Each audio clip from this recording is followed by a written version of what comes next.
ուզում եմ հիշեցնել, որ հենց 2025 թվականին էր, երբ որ Հայաստանի Հանրապետությունը եւ Ադրբեջանի Հանրապետությունը հայտարարեցին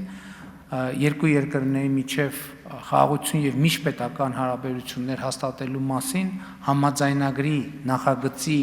բանակցությունների ավարտը համաձայնագրի նախագծի համաձայնեցմամբ։ Սա իսկապես կարևորագույն իրադարձություն էր եւ այս իրադարձությունն է, որ հնարավոր դարձրեց խաղաղության հաստատումը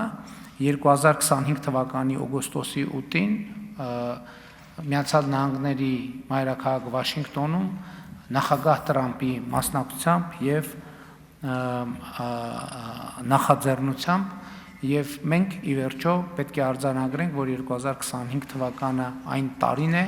որտեղ մենք լիարժեք արձանագրեցինք, որ ունենք խաղաղություն,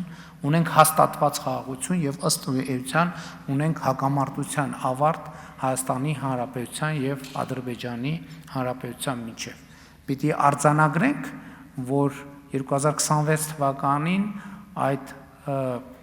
փաստը լեգիտիմություն ստացավ եւ վերաարձանագրվեց Հայաստանի Հանրապետության ժողովրդի կատարած ընտրությամբ եւ քվեարկությամբ, որովհետեւ 2026 թվականի ընտրությունների արդյունքներով Հայաստանի Հանրապետության ժողովուրդը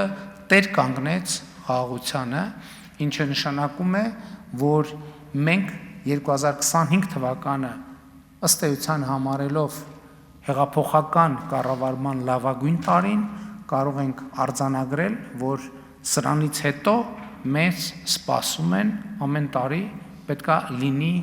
հետ հեղափոխական կառավարման լավագույն տարին, այդ թվում օրինակ բյուջետային հոսքերի տրամաբանության մեջ։ Ես առիթ ունեցել եմ այս ամբիոնից ասելու, որ արդեն 2026 թվականի պետական բյուջեի պարամետրերը մեզ տալիս են լավատեսություն, որ 2026 թվականին մեր պլանավորած եկամուտները մենք էականորեն գերակատարելու ենք եւ սա իհարկե առաջին հերթին կապված է 2025 թվականին մեր արձանագրած տնտեսական ցուցանիշների հետ։